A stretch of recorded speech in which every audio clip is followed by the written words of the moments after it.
आप दुनिया में कोई भी काम करो, लेकिन किसी भी फील्ड में जाने से पहले आपको एक बेहतर रणनीति की आवश्यकता होती है। आप दुनिया के हर फील्ड में सक्सेस हो सकते हो, लेकिन उस फील्ड में सक्सेस होने के लिए आपको प्लानिंग करना पड़ेगा, एक स्ट्रैटेजी बनानी पड़ेगी, फिक्स स्ट्रैटेजी, और उस पे आपको अमल करना पड़ेगा। आप दुनिया के किसी फील्ड में सक्सेस हो सकते हो। तो हम लोग अगर आज 10th क्लास की शुरुआत कर रहे हैं, तो हम लोगों के पास एक अच्छा रणनीति होनी चाहिए, एक अच्छा स्ट्रैटेजी होना चाहिए, और उस स्ट्रैटेजी के बेसिस पे हम लोग धीरे-धीरे आगे बढ़ेंगे, और आपको, आप सबको, हमको भी उसको फॉलो भी करना पड़ेगा। तो देखिए स्ट्रैटेजी क्या है? सबसे पहले हम लोगों को सिलेबस जानना पड़ेगा कि 10th क्लास में क्या-क्या पढ़ना है, किस लेवल के सवाल आते हैं, कितने सवालों का जवाब देना पड़ेगा, मैथ में क्या-क्या पढ़ना है, साइंस में क्या-क्या पढ़ना है। खैर यहाँ पे आपको 2 सब्जेक्ट ही हम पढ़ाएंगे, एक मैथ और एक साइंस।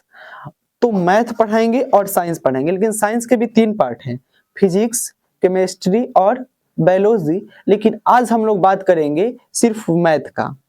तो मैथ 10th क्लास के मैथमेटिक्स के सिलेबस को आज समझेंगे, थोड़ा ध्यान से सुनिए। 10th क्लास के मैथमेटिक्स के सिलेबस को समझेंगे, हम लोग साइंस के सिलेबस को भी समझेंगे, लेकिन आज हम लोग मैथमेटिक्स की ही शुरुआत कर रहे हैं और इसी पे चर्चा करेंगे। जब हम लोग साइंस का शुरुआत करेंगे तब उस पे चर्चा करेंगे। अब फिर से सुनिए, इस क्लास में हम लोग क्लास 10th का पहला क्लास शुरू कर रहे हैं, और सबसे पहले हम लोग क्लास 10th में मैथ में क्या सिलेबस है, कौन कौन से चैप्टर पढ़ने हैं, कौन कौन से चैप्टर कितने नंबर के आते हैं, कितने ऑब्जेक्टिव क्वेश्चन आते हैं, कितने सब्जेक्टिव क्वेश्चन आते हैं, इन सब बात को हम लोग समझेंगे। सबसे पहली बात, थोड़ा ध्यान से सुनो, एग्जाम जो होगा, जो अभी तक हो रहा है 2024 तक, 2024 तक का जो एग्जाम हो रहा है, इसका पैटर्न क्या है, किस आधार पे एग्जाम होता है, क्योंकि अभी से पहले तक आप बोर्ड एग्जाम नहीं दिए हो, इसलिए जानना बहुत आवश्यक है, तभी तो उसी आधार पे आप आगे की तैयारी कर पाओगे। देखिए ऑब्जेक्टिव क्वेश्चन, ऑब्जेक्टिव क्वेश्चन आपसे पूछे जाएंगे 100, मैथ में 100 ऑब्जेक्टिव क्वेश्चन पूछे जाएंगे। ऑब्जेक्टिव कहने का मतलब कि 4 ऑप्शन होंगे और उसमें से कोई एक ऑप्शन करेक्ट होगा जो आपको टिक करना पड़ेगा ओएमआर शीट पर।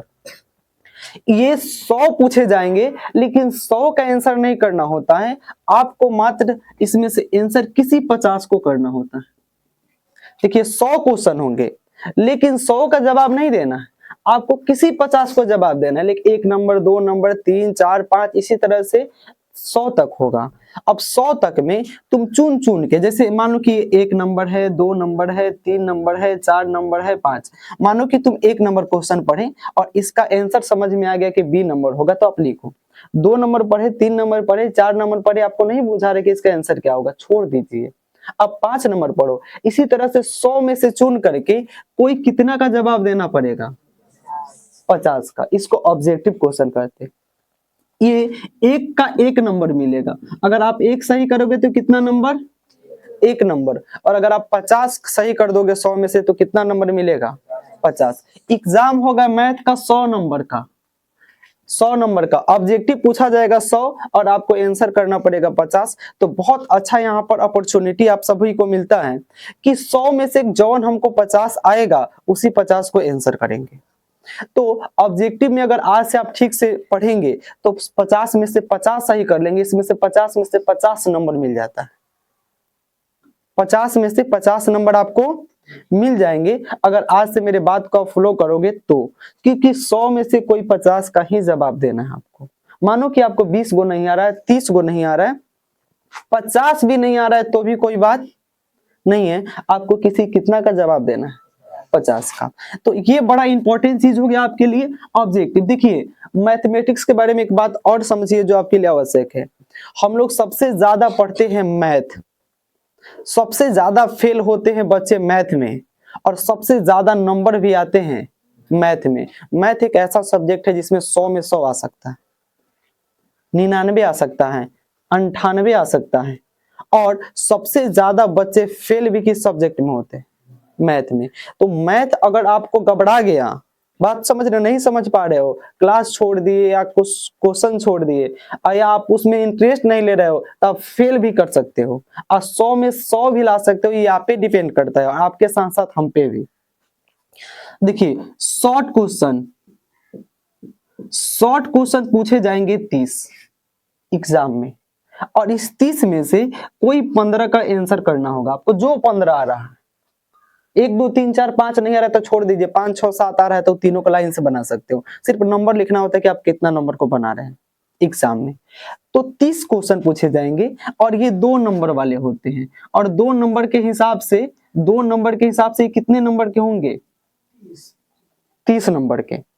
तो 2 नंबर वाले क्वेश्चन पूछे जाएंगे 30, और इसमें से आपको आंसर कितना का करना पड़ेगा? 15 का। और अगर एक एक सही होगा तो 2 2 नंबर मिलेगा, इस हिसाब से आपका कितना नंबर मिलेगा? 30 नंबर। अब थोड़ा ध्यान से सुनिए, आपसे पूछा जाएगा अब लॉन्ग क्वेश्चन, और लॉन्ग क्वेश्चन पूछा जाएगा आपसे 8 एग्जाम में, और किसी 4 का आपको जो आ रहा है उसका जवाब देना पड़ेगा, और इसके लिए 5 नंबर मिलता है, और 5 चौका 20 नंबर। अगर आप सबको कैलकुलेट करोगे तो ये हो जाएगा 100 नंबर। ठीक, अब मैथ में कितने चैप्टर पढ़ना है क्लास 10th में, ये बात आपको जानना होगा। क्लास 10th में मैथ के कितने चैप्टर हैं? तो मैथ को 7 चैप्टर में डिवाइड कर दिया गया, और जो पहला चैप्टर है, बबुआ ध्यान से सुनिएगा, जो पहला चैप्टर है उसका नाम है संख्या पद्धति, और संख्या पद्धति बाबू चैप्टर है 10 नंबर का। कितने नंबर का? संख्या पद्धति से कितने नंबर आएंगे आपको? अगर आप इसको कंप्लीट करोगे तो 10 नंबर आएगा। लेकिन अभी थोड़ा देर एक और बात आपको समझना है कि 10 नंबर नहीं, आपको नंबर आएंगे 20, क्योंकि सवाल 2 गुना करके पूछता है। बात समझ रहे हो? इससे 20 नंबर का क्वेश्चन पूछेगा, आपको 10 नंबर लिखना होगा। इसका मीनिंग यह हुआ कि इससे सवाल 10 गुना 2 बराबर 20 नंबर के आएंगे। संख्या पद्धति पढ़ोगे, देखिए सवाल बोले हैं ना कि 50 100 पूछेंगे और आपको 50 का जवाब देना है, तो इस चैप्टर से भी दुगुना सवाल पूछेगा 20 नंबर का। ये चैप्टर है 10 नंबर का, लेकिन 2 गुना पूछता है, इसलिए 20 नंबर का। बात समझ रहे हो? और इसमें मात्र एक एक चैप्टर पढ़ना है, और इसमें जो चैप्टर पढ़ना है इसका नाम है वास्तविक संख्या। ये बड़ा सुंदर है, पहला चैप्टर है ये। देखिए पूरे मैथ को 7 हिस्सा में बांट दिया गया है, 7। मैथमेटिक्स का 7 गो चैप्टर पढ़ना है क्लास 10th में, लेकिन एगो चैप्टर में भी कई चैप्टर आ जाते हैं। मेरे बात को समझो, 7 चैप्टर पढ़ना है, लेकिन 7 में भी कई कई आते हैं, जैसे एक में 1 चैप्टर आएगा, किसी में 3 चैप्टर आएगा, किसी में 4 चैप्टर आएगा, किसी में 2 चैप्टर आएगा। अगर सबको कैलकुलेट करोगे तो 15 चैप्टर पढ़ना है। लेकिन पहला जो चैप्टर है संख्या पद्धति, इसमें मात्र 1 चैप्टर पढ़ना है वास्तविक संख्या, और एक ही चैप्टर पढ़ने पर आपका 10 नंबर, और सवाल जब 2 गुना पूछेगा, अगर पूरा कंप्लीट कर लोगे तो आपका आएगा कितना नंबर? 20 नंबर। अब मेरे बात को थोड़ा सा आगे बढ़ के सोचना, ये 2 नंबर में जो चैप्टर पढ़ना है, थोड़ा ध्यान से सुनिएगा बाबू, ये पढ़ना है बीजगणित।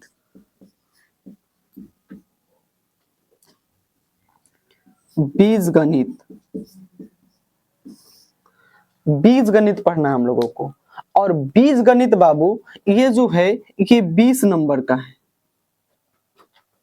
लेकिन सवाल जब 2 गुने पूछे जाएंगे तो इसका मीनिंग यह निकलेगा 20 दूना 2 बराबर 40 नंबर बीजगणित पढ़ने से आ जाएगा आपको। 20 दूना 40 नंबर आएगा सिर्फ किसको पढ़ने के लिए? बीजगणित। बीजगणित तो आप बचपन में सुने ही थे, जिसमें एबीसीडी वगैरह आने लगता है। अब मेरे बात को समझो, बीजगणित में 4 चैप्टर पढ़ना है, मतलब इस 40 नंबर को प्राप्त करने के लिए आपको 4 गो चैप्टर पढ़ना पड़ेगा। और ठीक से समझो तो 20 नंबर को पढ़ने से 40, लेकिन सवाल 2 गुना पूछेगा, इसलिए हम ये बोले हैं। चलो पहला जो चैप्टर इसमें पढ़ना है हम लोगों को बहुपद, 1 चैप्टर। दूसरा हम लोगों को जो चैप्टर पढ़ना है, इसी चैप्टर में 2 नंबर में हमको पढ़ना है 2 चर वाले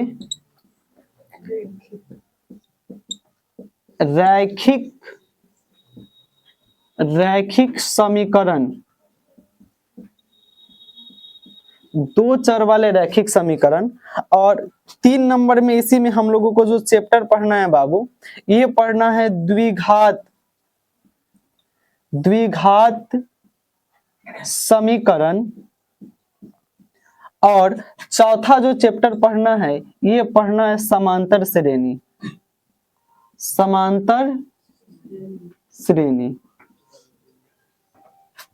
ध्यान से सुनिए, अभी तक हम लोगों ने आपको क्या क्या बताया कि संख्या पत्ती में मात्र एक चैप्टर पढ़ना है, वास्तविक संख्या। और वास्तविक संख्या 10 नंबर का है, सवाल 2 गुना पूछेगा इसलिए 20 नंबर। आगे है बीजगणित, 20 नंबर, लेकिन पैटर्न के हिसाब से सवाल जब 2 गुने पूछे जाते हैं और आधे का जवाब देना पड़ता है तो ये 40 नंबर। इसको पढ़ने के लिए आपको 4 गो चैप्टर पढ़ना पड़ेगा। पहला बहुपद, दूसरा दो चर वाले रैखिक समीकरण, तीसरा द्विघात समीकरण और चौथा समांतर श्रेणी जिसको हम लोग एपी कहते हैं। अब 3 नंबर में जो सबसे हार्ड आप पूछिएगा 10th क्लास के बच्चे से तो कहेगा त्रिकोणमिति, ट्रिगोनोमेट्री। और त्रिकोणमिति, ध्यान से सुनिए, 3 नंबर में पढ़ना है हम लोगों को त्रिकोणमिति। और त्रिकोणमिति भी कितने नंबर का चैप्टर है? और सवाल 2 गुने पूछे जाएंगे तो ये 20 दूना कितना नंबर? 40 नंबर। 20 दूना कितना नंबर? 40 नंबर। और इस हिसाब से इसमें भी 2 चैप्टर पढ़ना है। एक हम लोगों को पढ़ना है त्रिकोणमिति का परिचय। और 2 नंबर में हम लोगों को चैप्टर पढ़ना है त्रिकोणमिति का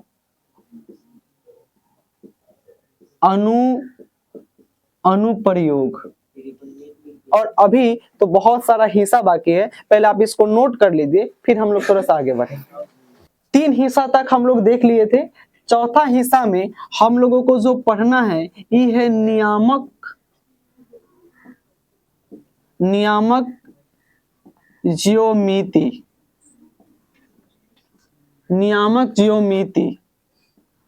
और ये चैप्टर भी है 10 नंबर का, लेकिन जब दुगुना पूछेगा तो आप समझ गए हो 20 नंबर का।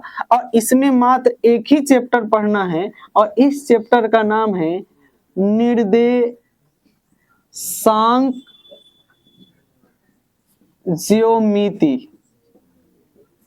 ज्यामिति इसको पढ़ा जाता है, लेकिन शुद्ध अगर बोले तो ज्योमिति, निर्देशांक ज्यामिति, कोऑर्डिनेट ज्योमेट्री कहते हैं। क्लास 9th में भी ये चैप्टर पढ़ना था। इसमें मात्र एक ही चैप्टर पढ़ना है और ये भी बड़ा इंपॉर्टेंट है। और इसको 5 दिन में पढ़ा दिया जाता है और ये बहुत आसान होता है और आपको बहुत मजा आएगा।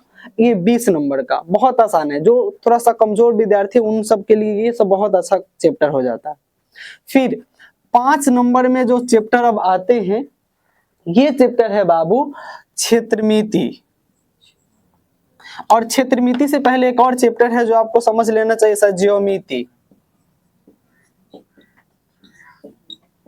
देखिए बाबू, ये नियामक ज्यामिति है और ये सिर्फ क्या है?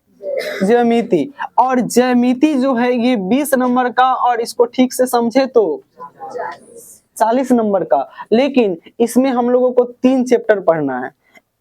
3 चैप्टर, जो पहला इसमें हम लोगों को पढ़ना है त्रिभुज,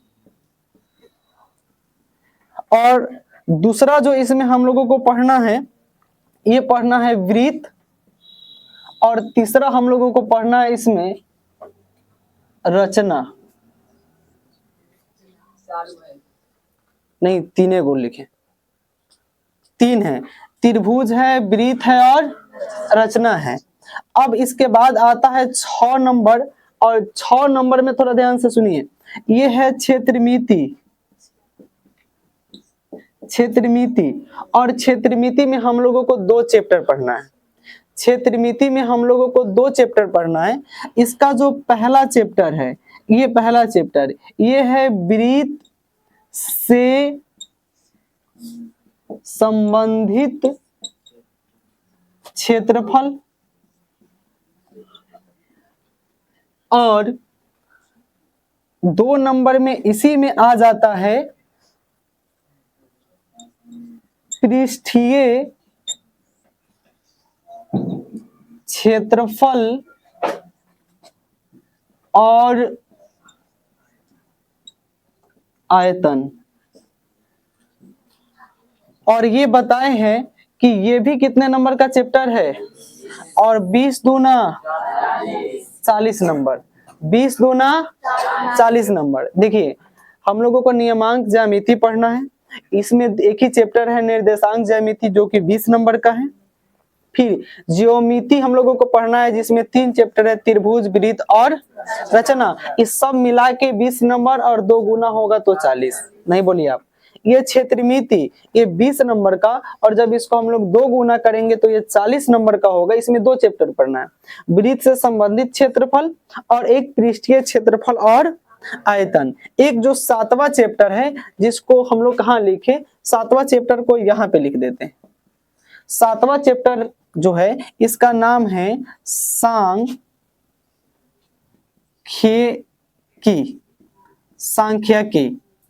दीर्घिकार। और सांख्यिकी में हम लोगों को 2 चैप्टर पढ़ना है। एक हम लोगों को खुद पढ़ना है सांख्यिकी, और एक हम लोगों को 2 नंबर में पढ़ना है प्रायिकता, प्रोबेबिलिटी।